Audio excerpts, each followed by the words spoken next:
Hi, I am Aurel Enriquez, and this presentation contains our discussion for our Week 5 topics.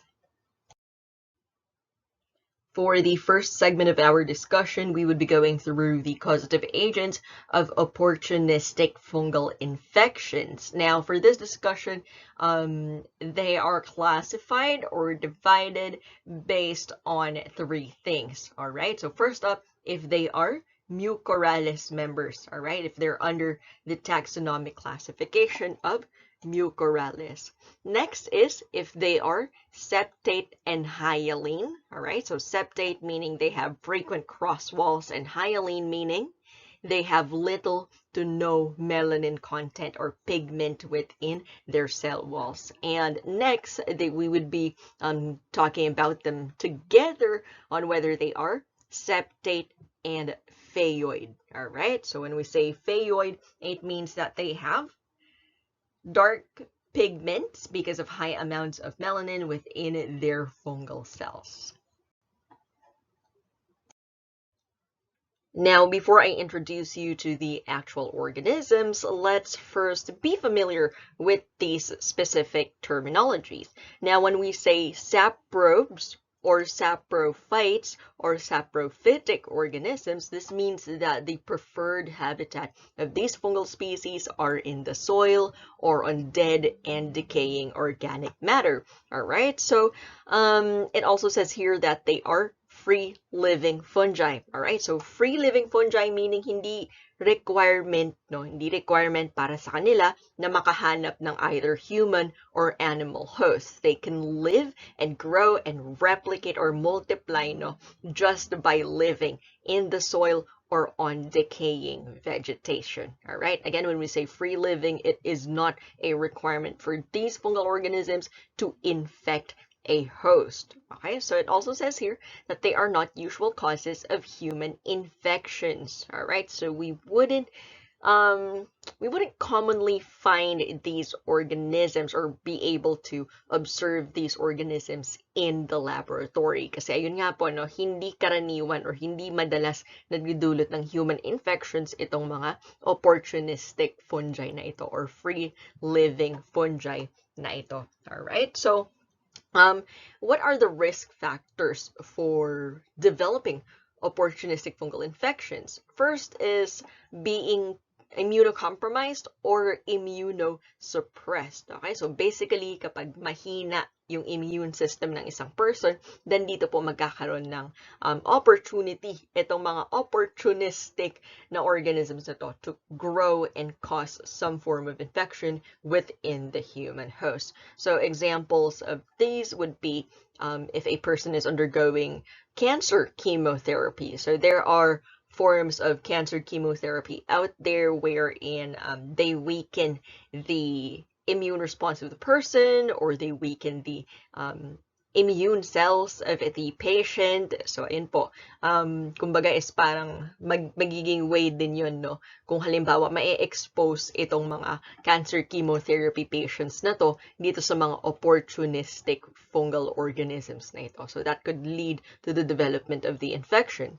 Another risk factor is persons with AIDS, all right? Or persons with HIV infection. Okay, so HIV or the human immunodeficiency virus, this would specifically target a specific cell within our immune system. Now, we'll talk more about that pagdating po natin sa finals period where we talk about virology or we focus on the study of viruses. All right, but for now, ang kailangan nyo lang pong tandaan is that AIDS patients, they're more susceptible to infections caused by these opportunistic or free-living fungal pathogens. Again, the general term that is used for these fungal organisms are saprobes, saprophytes, or saprophytic fungal species.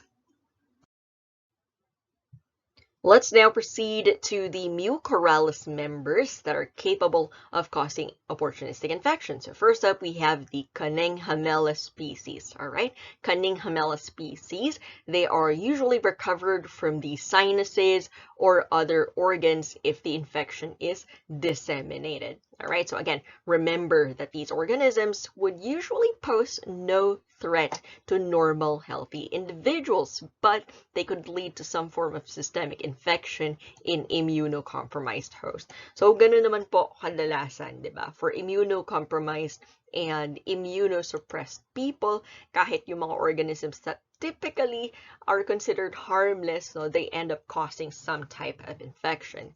So this one could be found worldwide, and the characteristic description for the Cunningham species is that they are capable of producing white, cottony colonies, as we can see right here in figure B. So, very accurate nga naman po yung description, no? The macroscopic or colony morphology of Cunningham species do in fact look like, kind of like a layer of cotton, alright? Mukha daw pong bulak yung colonies ng Cunningham.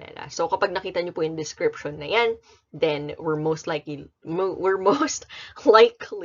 looking at Cunningham species. Just a tip for our upcoming quizzes for this topic, no? Mag-focus po tayo sa characteristic descriptions, all right? And I may include more photos in our upcoming quizzes. Kasi po, ayun nga, lahat naman sila opportunistic lang yung sakit na idinudulot. So, ang difference na lang na ma-observe natin is with either their microscopic or macroscopic morphology. So again, the unique description for Cunningham species is that they're capable of producing white, cottony colonies.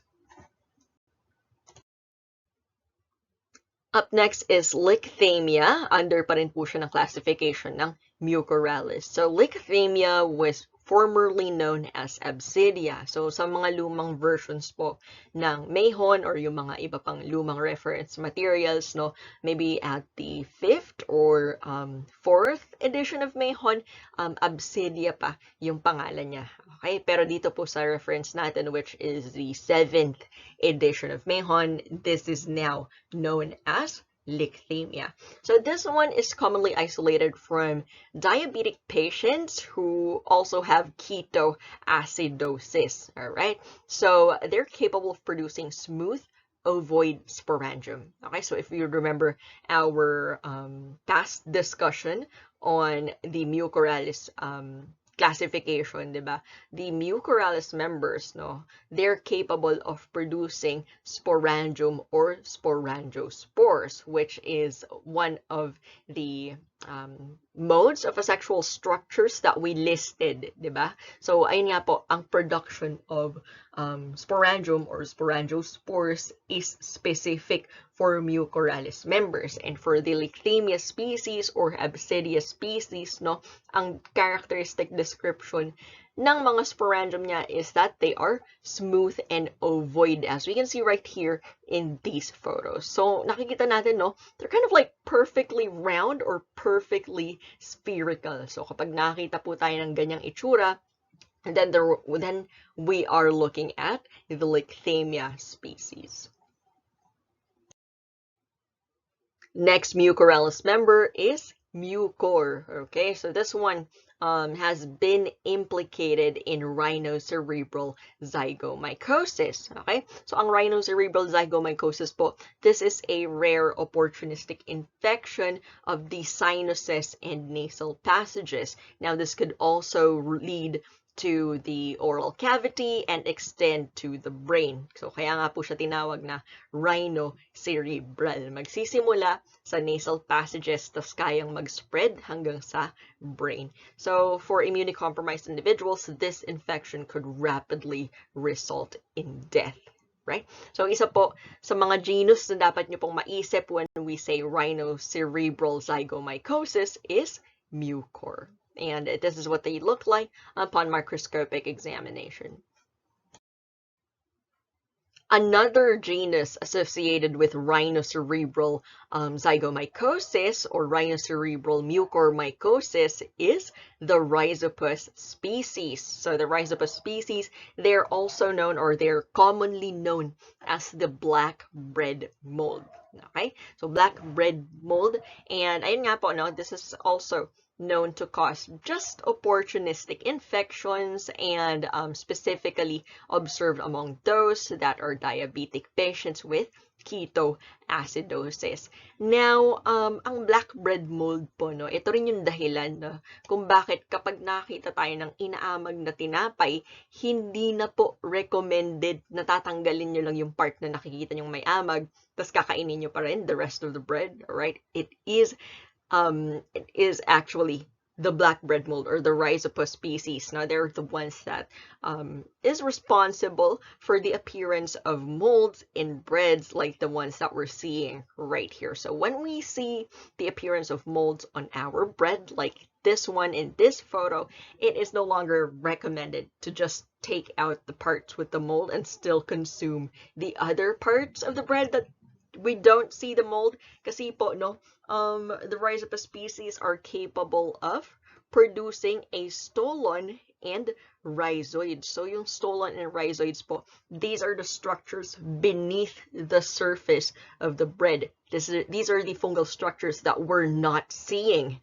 So kahit sa ibabaw lang po natin nakikita yung mold colonies or yung growth ng fungal organism, sa ilalim nito, no, sa ilalim nito, meron pa rin pong, yun nga, fungal structures na hindi natin nakikita. So kahit tanggalin mo yung portions, no, where you could see fungal growth, there are portions underneath or inside the bread where we don't see the fungal growth, but there are fungal structures within those. So again, if you see this kind of like appearance, no, in spoiled or expired bread, please just throw it out. Okay, don't be one of those people who just takes out the moldy pieces and still eat the rest of the bread, because you're just not seeing it, but everywhere else inside or underneath the surface of the bread, there's already growth of molds. There's already fungal structures within that, all right? So same with the other fungal genera that we've mentioned. This one is also found worldwide and could be recovered from decaying vegetation.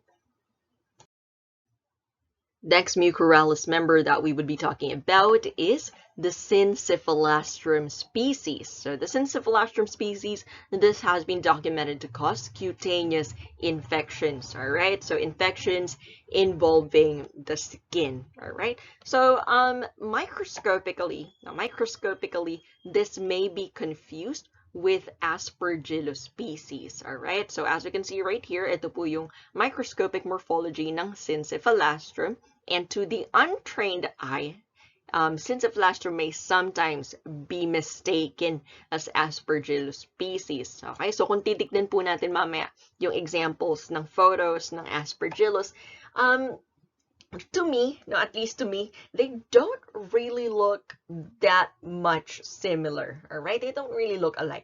But I did find some examples on the internet na on first glance, I did thought that it was Syncephalastrum, but it was actually Aspergillus, all right? So again, no, ang characteristic description po for the Syncephalastrum species is that, ayan po, it is usually confused with the Aspergillus species. Now that we've mentioned it, let's now talk about the Aspergillus species. Now, isa pang pinagkaiba nila ng Syncephalastrum. Ang Syncephalastrum po is a mucorales member. Alright? Pero ang Aspergillus naman po, no, is classified as septate and hyaline. Okay? So, hindi siya pasok dun sa mucorales. Alright? Na ito ay ginugrupo siya based on its description. And again, the next organisms that we would be talking about are septate, meaning they have frequent cross walls, and they are hyaline, meaning it's not usual for them to have high amounts of melanin within their fungal cells. So, Aspergillus species. This one is the second most isolated fungi after the Candida species. Okay, ulitin po natin, no? most commonly isolated fungal organism, no, in fungal infections is the Candida species. Second placer daw po ang Aspergillus species. Now, if you've already watched our previous discussion for our week 4 topics, ano naman po yung considered as the most virulent fungal species out there? It's the Coccidioides immitis, all right? So it's one of those fungal organisms capable of causing systemic fungal infections or systemic mycosis, all right? So most virulent, Coccidioides immitis, most commonly isolated, Candida species, and then second most commonly isolated is Aspergillus, all right? So ayan po. Now, out of the specific species, now there are 4 specific species that we would be talking about. Aspergillus fumigatus, Aspergillus flavus, Aspergillus niger, and Aspergillus terreus. No? 4 species. Pero sa kanilang 4, ang pinaka-commonly isolated talaga is Aspergillus fumigatus. Okay? So, ayan po. Now, the mode of transmission for this one is via the inhalation of fungal conidia. So listed here are the clinical manifestations of aspergillosis. All right, I forgot to mention, wag din po natin kakalimutan yung predisposing factor to developing aspergillosis, which is neutropenia, or the decreased number of neutrophils within our circulation. Okay, so ayun po. Let's now proceed to the clinical manifestations of aspergillosis. Alright, so what would happen here, no? May mga nakikita tayong clinical manifestations dito that are quite non-specific, no? There's high fever, pneumonia-like symptoms, chest pain. Now, if the person is immunocompromised or severely immunocompromised, this could lead to multi-organ system involvement, meaning maapektuhan na rin yung brain, heart, liver, bones, and other internal organs ng patient. And the notable clinical manifestation that we have here is the formation of fungus balls. So the fungus balls are scientifically known. Ang scientific term po para dito is aspergilloma. So in aspergillosis, there is the development of aspergilloma, which are fungus balls that could be found within the lungs of the patient. So the illustration on the left, no, tells us what a fungus ball is, and these photos on the right, no, or this radiograph on the right shows us yun nga po, radiographs of a patient that has been diagnosed with aspergillosis. Now, the problem with this one is, again, to the untrained eye or to people who are seeing this for the first time, no, these fungus balls or these aspergilloma could be mistaken as or could be misdiagnosed as a tuberculosis infection. Okay, kasi medyo magkahawig yung itsura and yung placement nitong aspergilloma and yung mga yun nga, yung mga densities na pwede nating ma-observe sa x-ray ng isang person with tuberculosis. So ayun po, careful diagnosis is required, no, to be able to differentiate aspergillosis versus tuberculosis. Pero ayun nga po, no, magkakalimutan yung terminologies na aspergilloma. These are the fungus balls that may be found within the lungs of the patients with aspergillosis.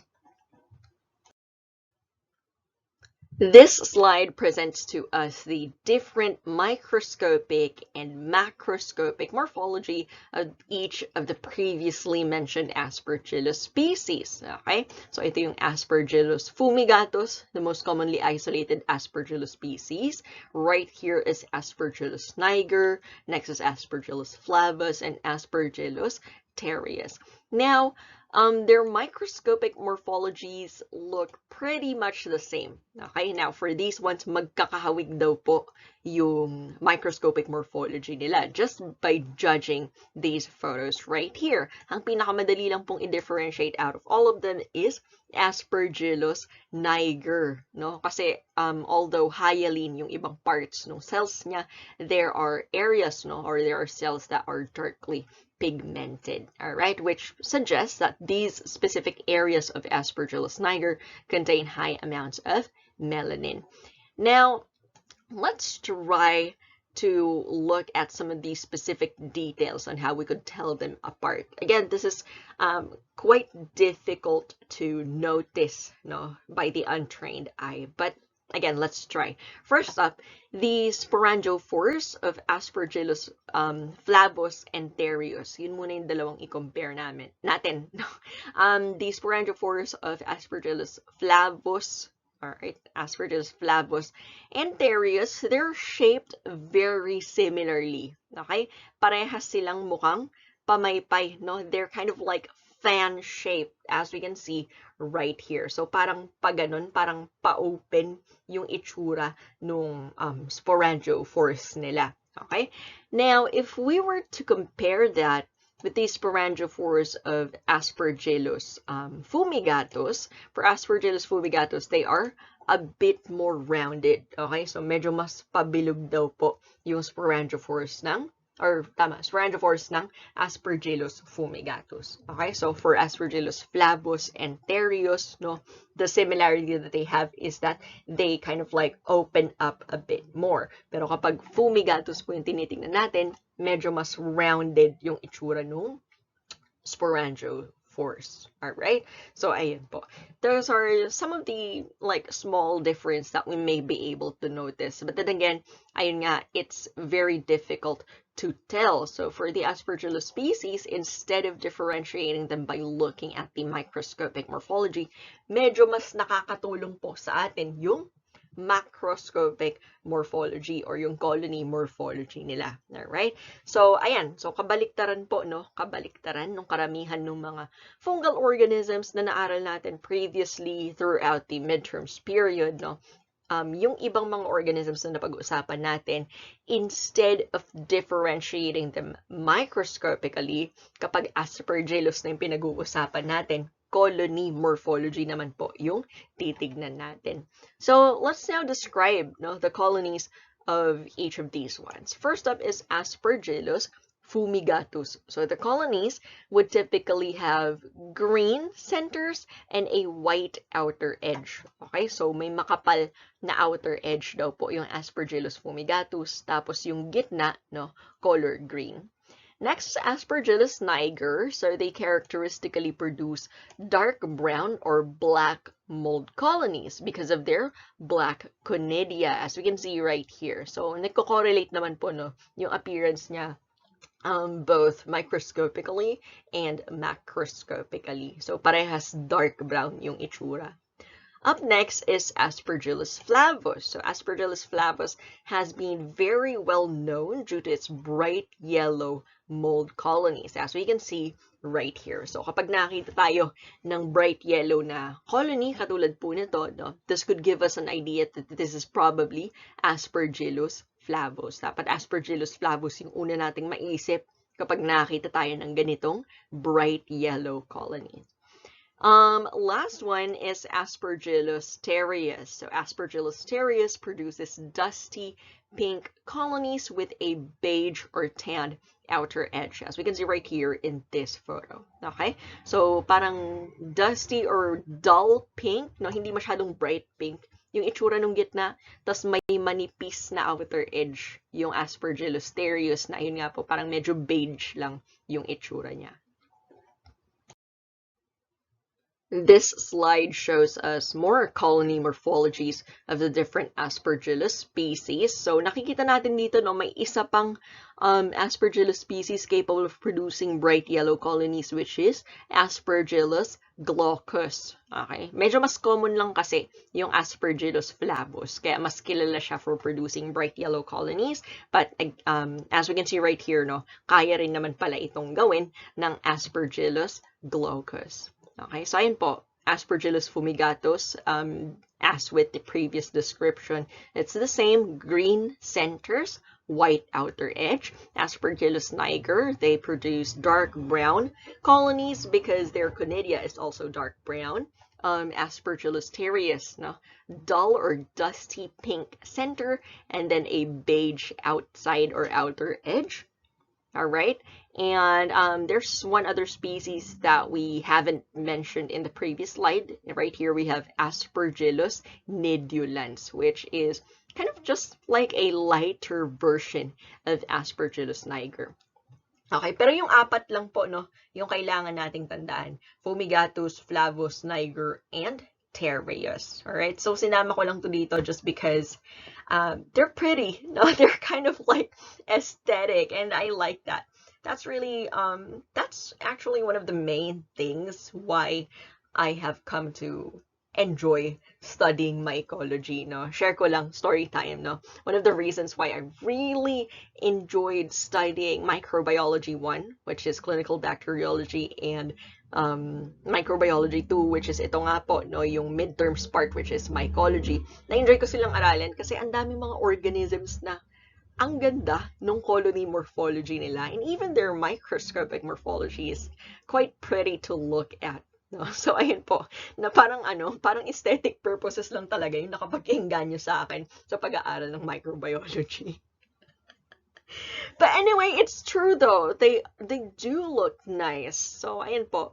I hope no mahanap niyo yung mga these kind of like small things that kind of like draws you into studying a certain subject. Kahit po hindi dito sa micro 2, no? Sana kahit sa ibang mga subjects nyo, makahanap kayo ng something na kumbaga is parang na-engganyo kayo or na-encourage kayong aralin. And ayun nga po, for me, in microbiology, it's this. It's the colony morphology of these different organisms.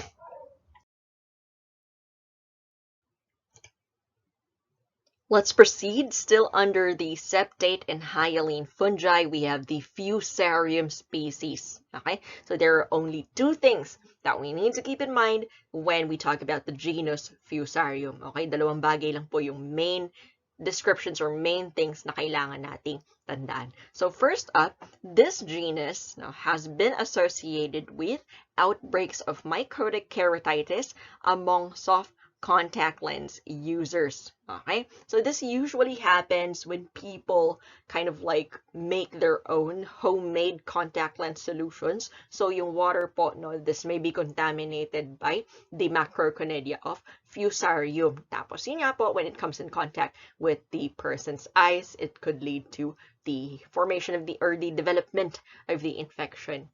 Next, this could also happen for people who wear their lenses for days without removal, which is, you know, if you ever wear contact lenses, this is quite ridiculous to hear. I wear contact lenses, no, kasi po, yun, I have bad vision, so my contact lenses have prescription on them.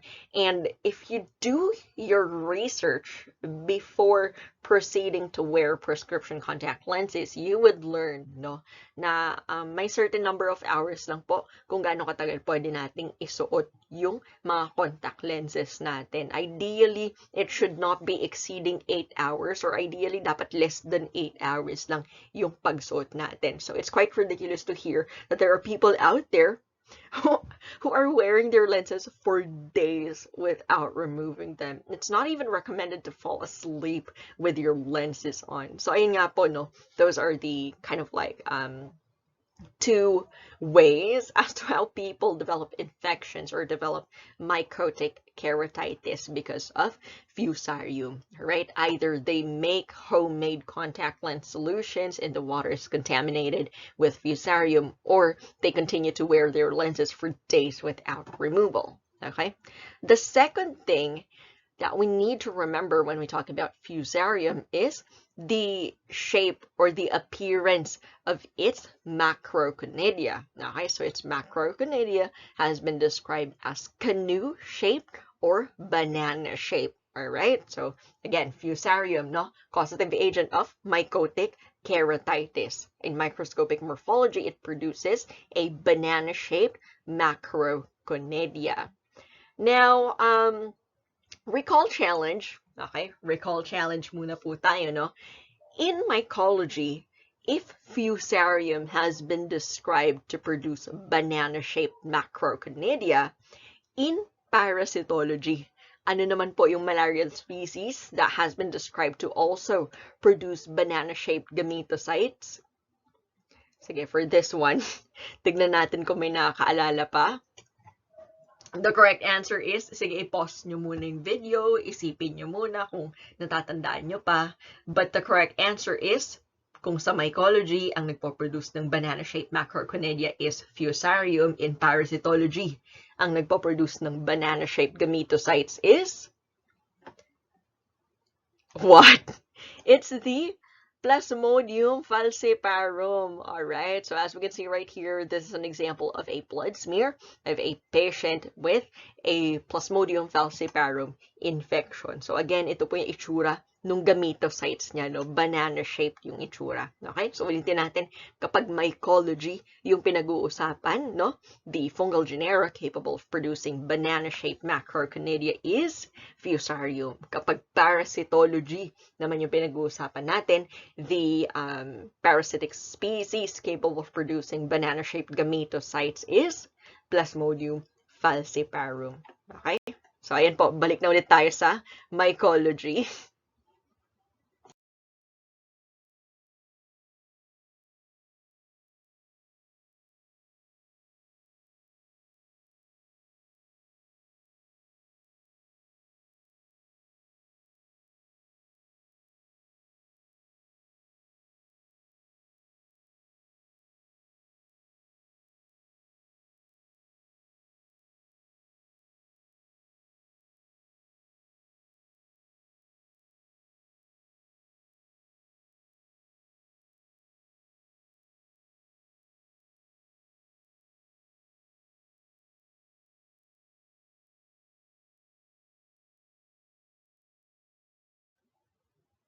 Still on the septate hyalin causative agents of opportunistic mycosis, we have Geotrichum candidum. All right, so Geotrichum candidum, this has been described as a yeast-like organism. Okay, so ulitin natin ang Geotrichum candidum. This is a causative agent of opportunistic mycosis, which has been described to be yeast-like.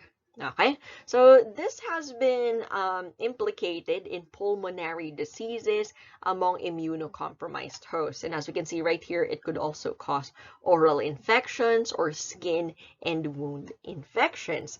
Now, let's focus on its microscopic morphology. All right, microscopic examination would show us abundant rectangular arthroconidia. All right, so again, yung mga arthroconidia po, they are formed through the fragmentation of vegetative hyphae.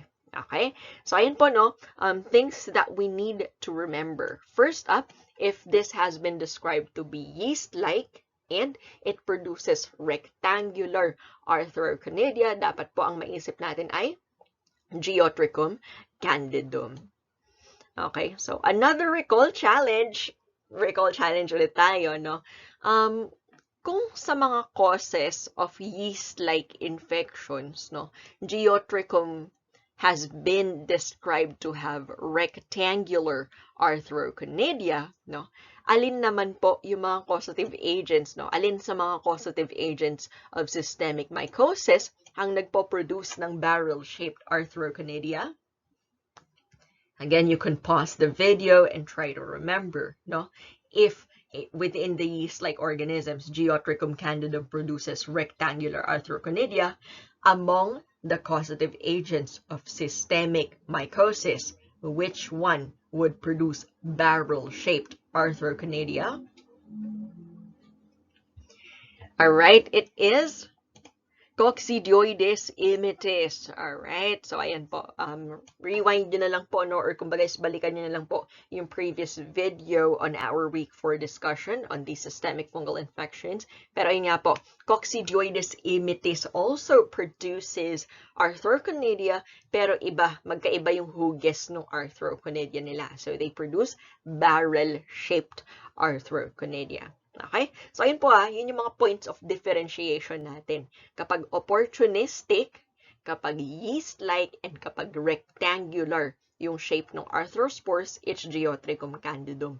Pero kapag causative agent ng systemic mycosis, tapos barrel-shaped yung arthroconidia, then it is Coccidioides immitis. So, ayun po, let's look at the similarities, but let's also take note of the differences.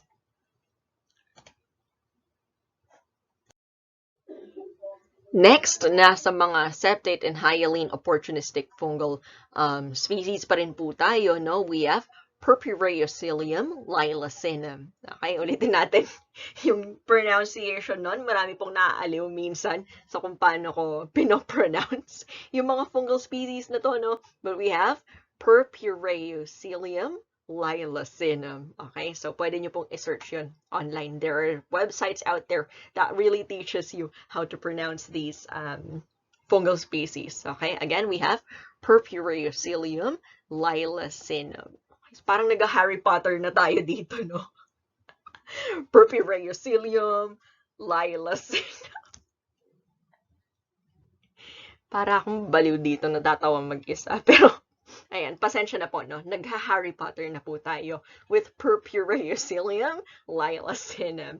Now, this one was formerly known as Mycology lilacinus. Okay, so meron din siyang former name or meron din siyang old name. But again, this is now currently known as Purpureocilium lilacinum. Now, with regards to the diseases associated, this has also been observed to cause cutaneous or subcutaneous mycoses, all right? So skin infections, but of course, no, for more severe or opportunistic infections, this could lead to pyelonephritis, endocarditis, and pulmonary infections. So nai-involve na po dito yung kidney, yung heart, and yung lungs ng patient.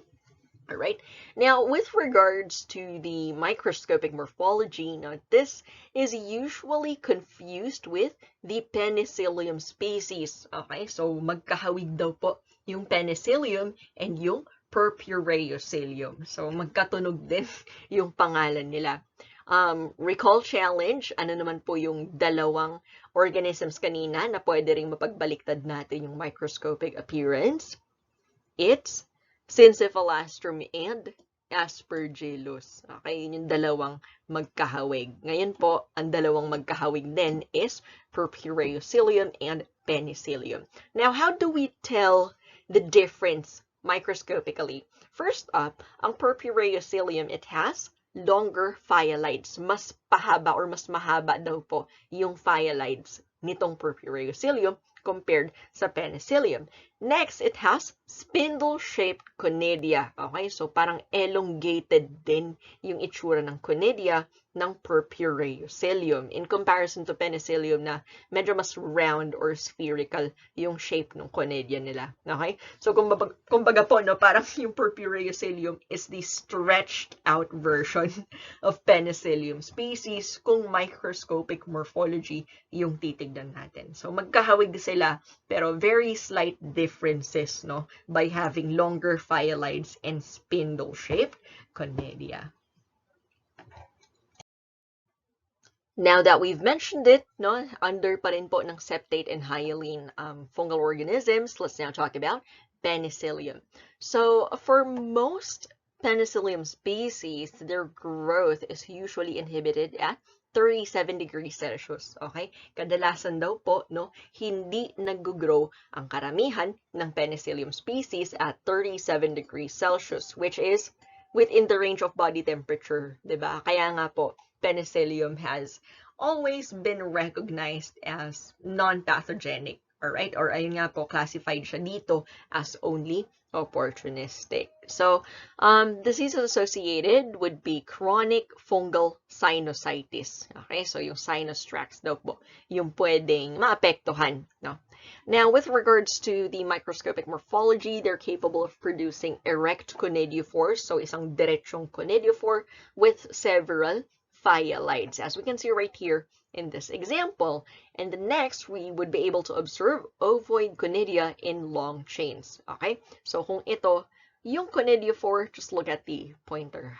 Kung ito yung conidiophore, ito po, no, dito sa area na to yung mga phyalides. And then yung ovoid or oval-shaped conidia, ito pong mga maliliit na bilog-bilog dito sa itaas. Okay, so they have been described to produce long chains, as we can see right here in this one other example. Okay? So, ayun nga po, no, kapag purpureo-cilium yung tinitignan natin, mas pahaba yung itsura ng phyalides, tas hindi rin ganito ka-perfectly round yung itsura ng conidia. Pero kapag penicillium, no, yung conidiophore yung mahaba, pero yung phyalides, maigsi lang. Tapos yung conidia, they are oval or ovoid in shape. So that's how we would be able to differentiate penicillium versus purpureo-cilium if we were to look at them microscopically. Now, kung macroscopic or colony morphology naman po ang titignan natin, they're capable of producing green or blue-green colonies, as we can see right here in these examples. Okay? So, ayun po, no, kapag may nakikita kayong mga prutas na panis na or inaamag na, tapos ganito yung itsura, parang blue-green yung tumutubo sa ibabaw nila, it's most likely because of the penicillium species. Okay, so just a side note, you probably already learned this in your microbiology 1 or clinical bacteriology classes, pero yung antibiotic po na penicillin ay in-extract nila, no, from the penicillium species. Okay, so the source for this one would be the National Library of Medicine, and they made kind of like this simplified diagram on how penicillin is made. All right, so first up, they would grow colonies of penicillium. All right, so penicillium mold would naturally produce the antibiotic penicillin. So they would grow in the laboratory yung penicillium species, and then what would happen is that this would kind of like undergo some form of fermentation. They would add sugars and other ingredients necessary for that, for fermentation to happen, and then eventually they would proceed to separate or extract the penicillin molecule. Okay, so may molecule na ipoproduce yung penicillium, tapos itong molecule na to, ito yung may antimicrobial or antibacterial properties. Alright, so after growing the organism, undergoing fermentation, they extract the penicillin molecule. And then after that, the penicillin is purified for use as an antibiotic product, as you can see right here. So itong link po na ito, siguro ililink ko na lang po dun sa comment section or maybe sa description ng video na to, so you could kind of like go through this infograph by yourself, or check out the site of the National Library of Medicine if you're curious about these types of things. Pero yun nga po, parang good to know lang, na how is penicillin produced, or how do we extract this antibiotic from the penicillium species. Okay, so tapos na po tayo sa mga septate and hyaline opportunistic fungi. Let's now talk about the septate and phaeoid opportunistic pathogens. All right, so septate and phaeoid. Phaeoid meaning they're darkly pigmented because there are high amounts of melanin within their cell walls. Okay, so first up is Aureobasidium. Aureobasidium, this has been found in contaminated dialysis lines, catheters, and other instruments made of a similar material. Okay, so this could be recovered from blood, tissues, and other abscesses, and as you can see right here, it grows or it prefers wet environment. So, tama naman yung description, yung mga dialysis lines, yung mga catheters, usually dito yung mga areas kung saan may continuous na flow or presence ng fluids, diba? So, it is more likely that we'll be able to find Aureobasidium in these places. Now, as you can see right here, it initially produces hyaline hyphae that becomes phaeoid with age. So, habang bagong produce lang daw po yung hyphae, while the hyphae is still young, they appear to be hyaline or no pigment. Okay? But as the organism ages, as the organism matures, it starts to become phaeoid. It starts to accumulate melanin within its cell walls. Another notable thing about the Oreobasidium is that it produces arthroconidia. Okay? So, tatlo na po yung organisms na discuss natin that is capable of producing arthroconidia. Okay? First up, ng systemic fungal infections, we mentioned Coccidioides immitis, di ba? With their barrel-shaped arthroconidia.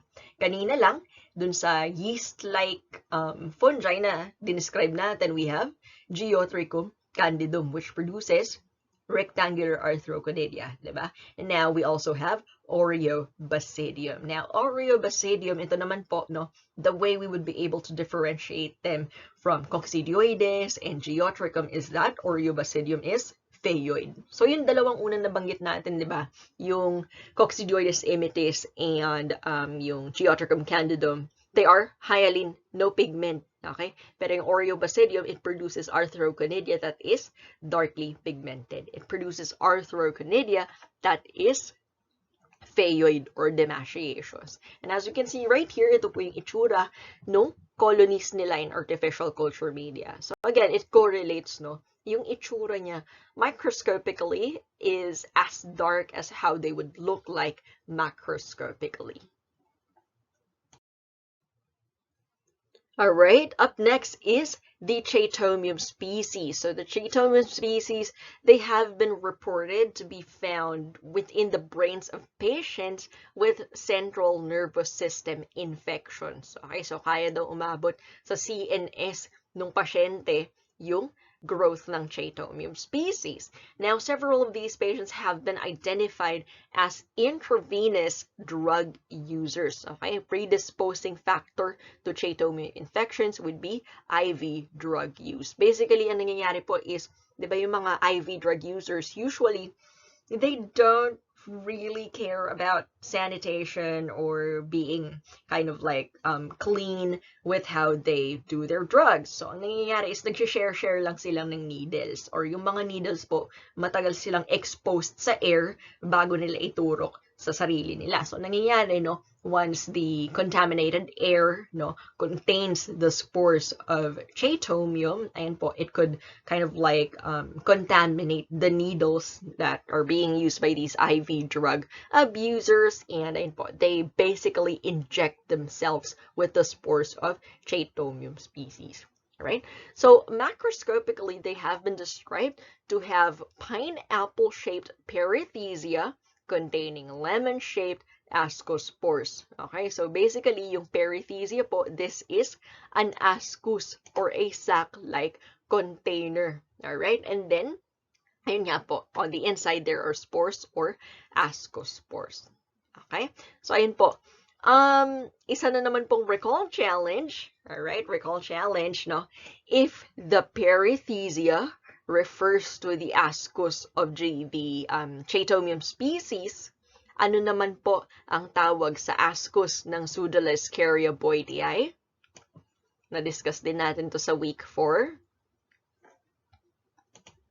Alright, so it's the Cleistothesia. Alright, so kapag Pseudolescaria boydii po yung tinitignan natin, no, it can produce a Cleistothesia. Kapag Chaetomium naman po yung tinitignan natin, it produces a perithesia. Okay, but again, no, as with all other organisms that produces an ascus and ascospores, the general structure is the same. Ascus sa labas, ascospores sa loob. Okay, so nag-iiba-iba lang yung tawag dahil magkakaibang appearance and magkakaibang fungal species po ito. So ulitin natin, if we're looking at the Chaetomium species, it produces pineapple-shaped perithesia. Pero kung tinitignan natin ay yung Pseudolescaria boydii, it produces a Cleistothesia.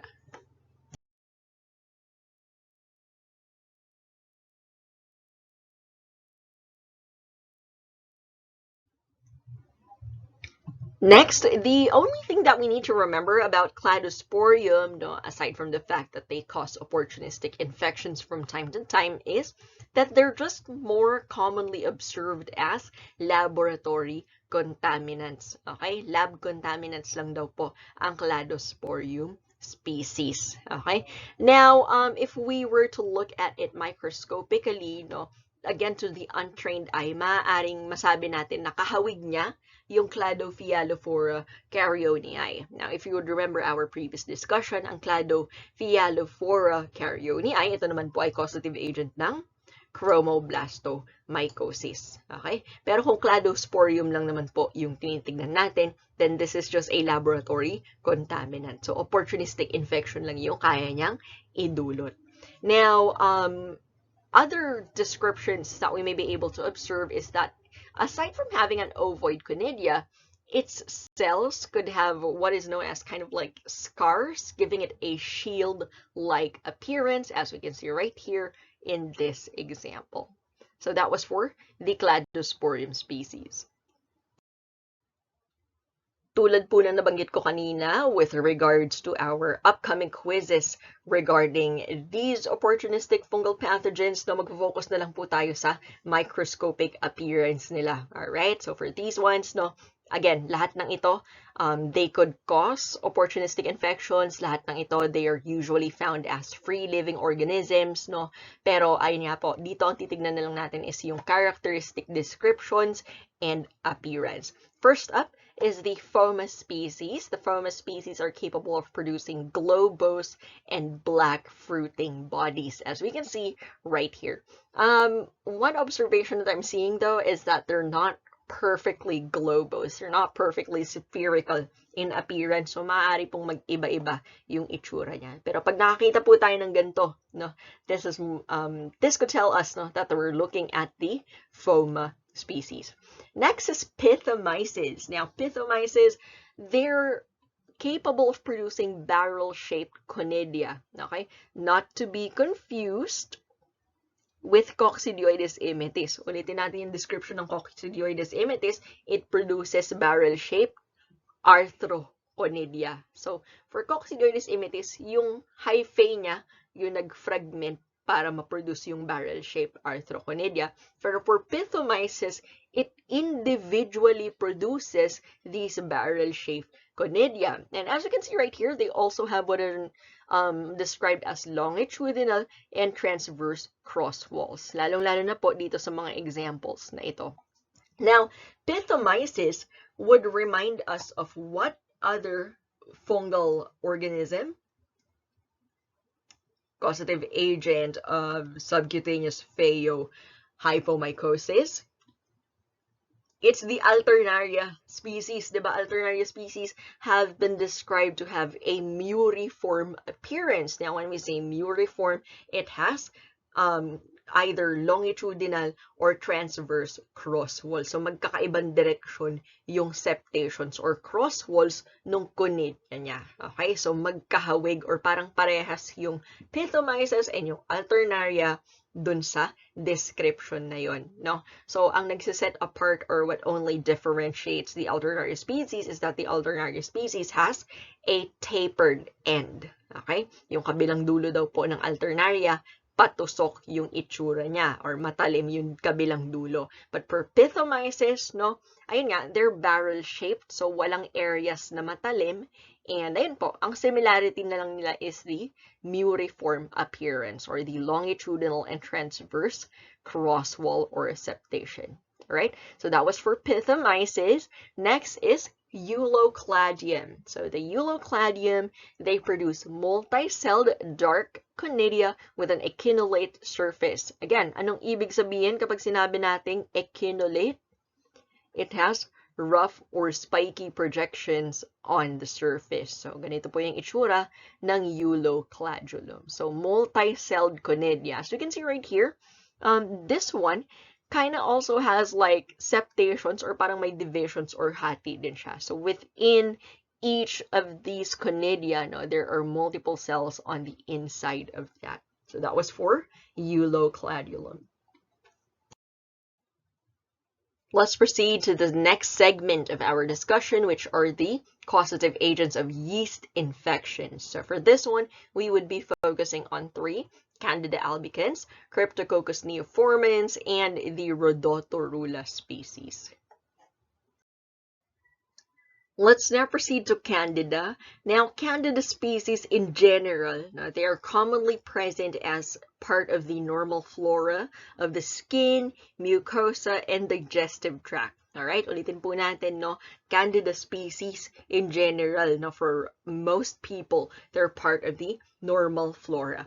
Now, they can cause diseases ranging from superficial skin infections to more disseminated diseases. Okay, so one of the most widely recognized clinical manifestations of Candida albicans is oral thrush or oropharyngeal candidiasis, as we can see right here in this photo. Okay, so thrush, this is recognized as an indicator of immunosuppression.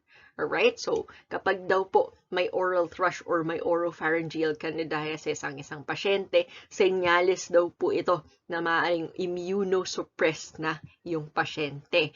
And this could progress to a disseminated infection among individuals with HIV or those who are suffering from AIDS, alright? So yung mga may human immunodeficiency virus infections, ayan po, usually na-observe natin yun together, no? They have oropharyngeal candidiasis, so they're eventually, or further test is done to these patients, and we find out, no, that they are also positive for HIV. So, ayun po.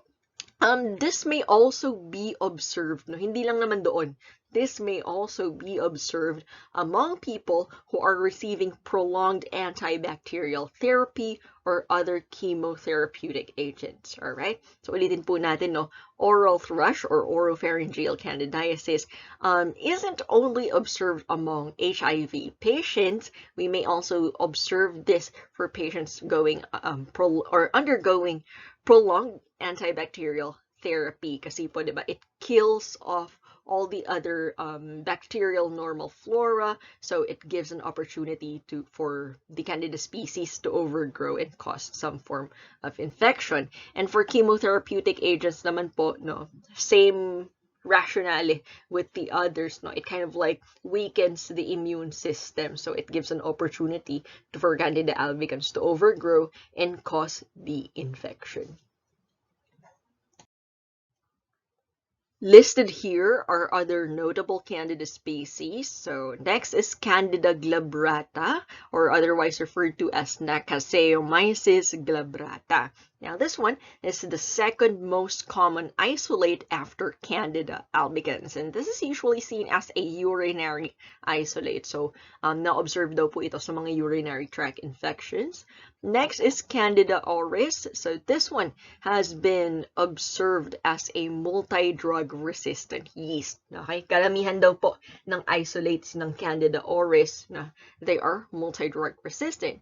Next is Candida cruzae, otherwise referred to, no, as Pichia kudryavzevei.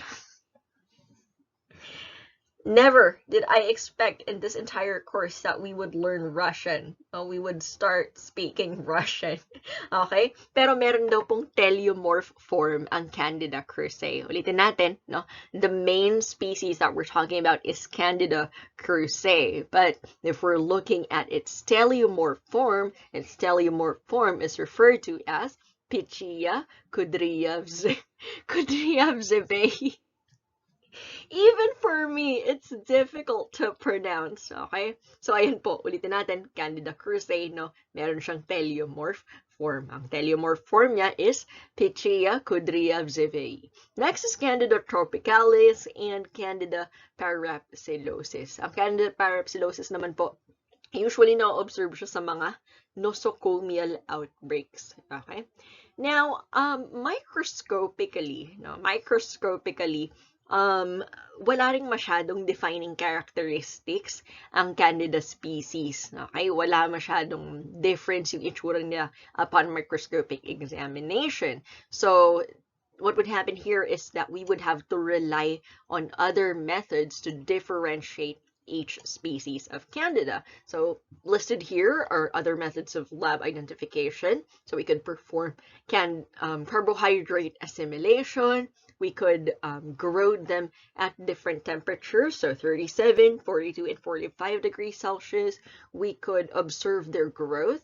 In the cornmeal agar, pwede nating gamitan ng cyclohexamide susceptibility. And we could also do the chromogenic candida agar. So ito po yung nakikita natin dito sa mga examples na ito. So in these examples right here, no, we're seeing different candida species on the chromogenic agar, depending on the metabolic process or metabolites being produced by these different candida species. Magkakaiba din po yung colors na pwede nating ma-observe. So that's what we're seeing with the help of the chromogenic candida agar.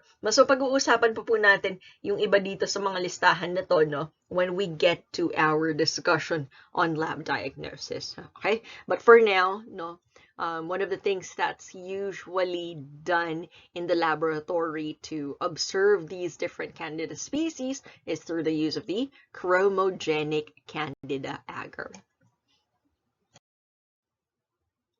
Let's now proceed to the Cryptococcus neoformans complex. Ulitin natin, anong ibig sabihin when we use the word complex?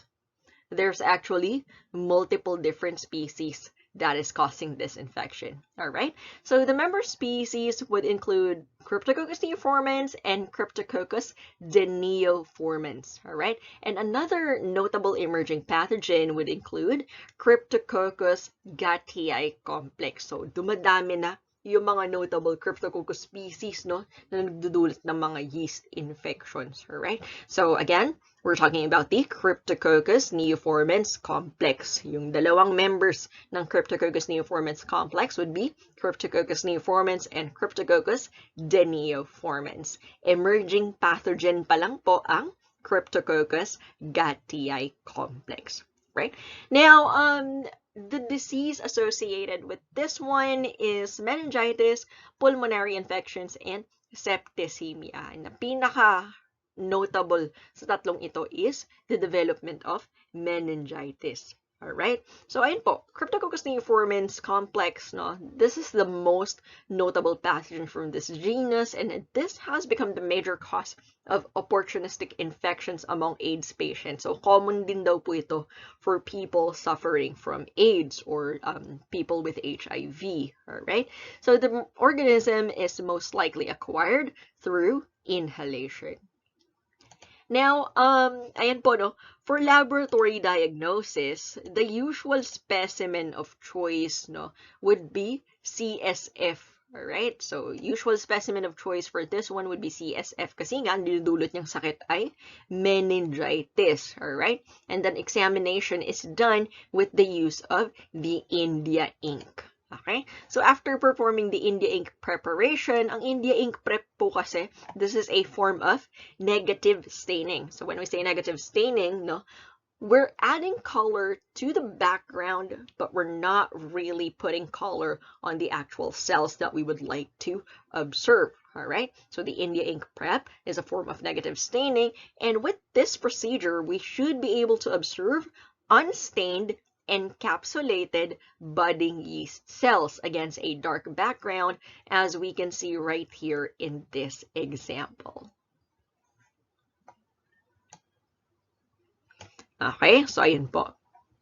Now, dito po dapat nating makita ay yung mga budding yeast cells ng Cryptococcus neoformans, which tama naman yung description, no? Ito yung classic na itsura ng mga budding yeast cells wherein there is a mother cell and there's a tiny daughter cell that is attached to it.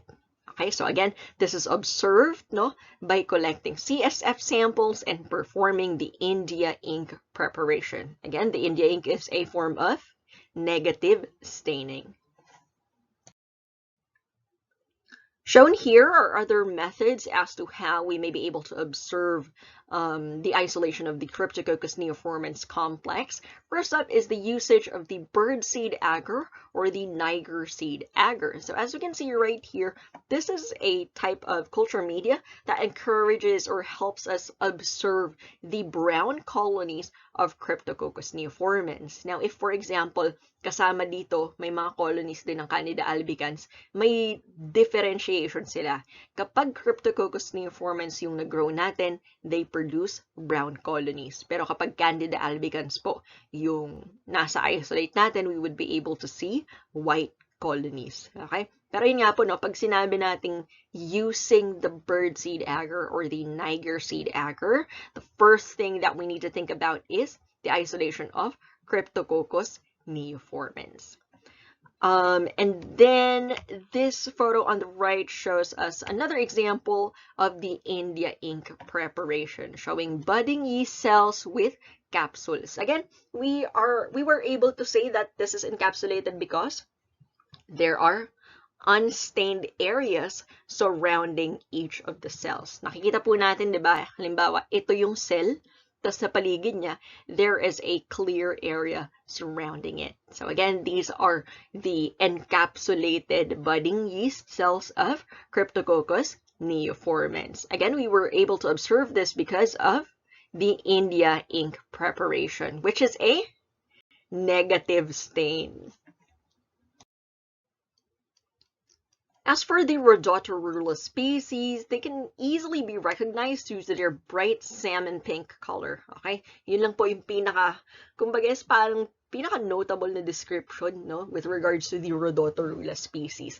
They're easily recognizable because of their bright salmon pink color. Now, these ones are also closely related to Cryptococci because they're also encapsulated and they're also urease positive. Okay, ulitin po natin, no? The Rhodotorula species may also resemble, no, is also recognized as related to Cryptococci because both of them have capsules and both of them are urease positive. Alright, so in our next discussions about lab diagnosis, mapag-uusapan natin na may urease test din pong pina-perform for the lab identification of fungal organisms. So, akala nyo pang bacteria lang ang urease test. No? So, may urease test din po for fungi. Again, both Cryptococci and Rhodotorula species are urease positive. Now, these photos right here, figure A, B, and C, this is what they look like upon growing it on artificial culture media. So, tama naman po yung description. No? It does appear to produce bright salmon pink colonies. And then these ones right here, figures D, E, and F, lalong-lalo na po dito sa figure F, no? This is where we would be able to observe that each cells are encapsulated. Let's now proceed to the third and final segment of this week 5 discussion, which is the Pneumocystis species. Pneumocystis species can inhabit the lungs of many mammals. All right, so first up is Pneumocystis carinii. Pneumocystis carinii was originally classified as a protozoan. All right, so noong unang panahon, akala po nila parasite. Akala nila protozoan ang Pneumocystis carinii. But after nucleic acid sequencing, scientists were able to conclude that this organism is in fact a fungus. Okay? So Pneumocystis carinii was commonly found in rats. Next is Pneumocystis girovecii. Pneumocystis girovecii, this is the species, no, that is most often recovered from humans. Okay? So the infection with this fungal organism may remain asymptomatic for people with healthy immune systems, but for immunocompromised patients, this may cause a fatal form of pneumonia. Okay, so its clinical manifestations are quite non-specific, as we can see right here. So there is fever, coughing, and difficulty breathing. So, ayun nga po, no, very non-specific. Now, as you can see right here, it has a life cycle. And again, ito nga po ay nanggaling doon sa panahon na akala nila, no, ay isa siyang protozoan. So the first stage is the trophozoite stage. Now, the trophozoite is followed by the pre-cyst until it evolves into its cyst form. So notice that it will simply continue to increase in size, no? Yung trophozoite, 1 to 3 micrometers lang. Yung pre-cyst, 5 to 8 micrometers na. So ito, medyo ka-size na niya ang isang normal-sized RBC. And then yung cyst form niya, no, within the 8 micrometer range na. Now, as we can see right here, no, it reaches the final stage where it is now a thick-walled sphere containing up to 8 intracystic bodies. So, yung cyst stage niya po, ito rin yung infective stage. No? So, ang lakas maka-throwback ng mga terms na ginagamit natin to parasitology. Kasi nga, yeah, in the past, they thought that Pneumocystis species was a protozoan. So, ayan. Now, listed below are the acceptable specimens for the diagnosis of Pneumocystis infections. Now, traditionally, people opted for lung biopsy, but now listed here are other acceptable samples like bronchoalveolar lavage fluids, tracheal aspirates, pleural fluid, and we may also acquire induced sputum. Pero yung induced sputum po, this one is the least productive, so this is one of the samples now we would less likely be able to observe the presence of this organism. So mas okay pa rin po yung lung biopsy or bronchoalveolar lavage fluids. Let's now talk about the stains that we could use for the observation of Pneumocystis species. First up is GEMSA. Now, with the use of GEMSA, we may be able to observe a structure with pink nuclei, which is not very helpful because they're barely visible. Up next, we could also use the Gomori methenamine silver stain. Now, for this one, we would be able to observe black cyst walls that have a punched out ping pong ball appearance, as we can see right here in this photo. Now, if you play table tennis, diba, yung mga ping pong balls na ginagamit dun, they're made up of a very thin plastic. Yung uri ng plastic na kapag nadaganan nyo or kapag nadiinan nyo, mayuyupi or makukuping siya, or it would kind of like be crunched up. So that's the description for the cysts of Pneumocystis species. Punched out ping pong balls. Para daw pong nagusot na ping pong balls. As we can see right here in this photo. So again, this one was stained using the Gomori methenamine silver stain.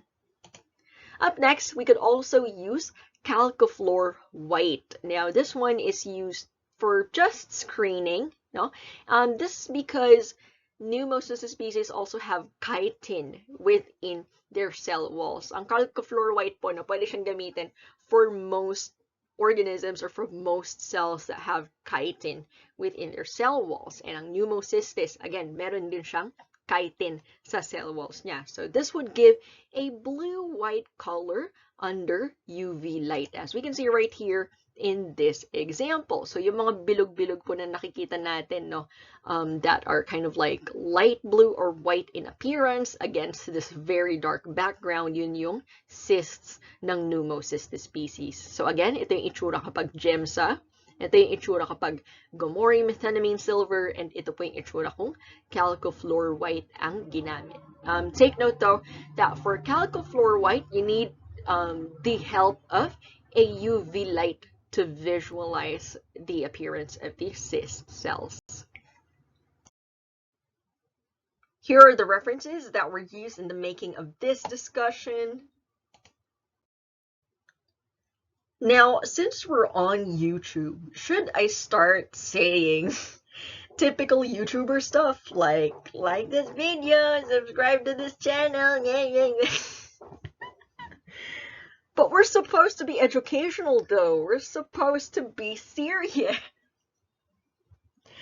I am so unserious right now. Anyway, that was it for our week 5 discussion. If you have any questions, ayun po, send nyo na lang po sa ating Teams chat. This has been Aurel Enriquez. Thank you so much for watching.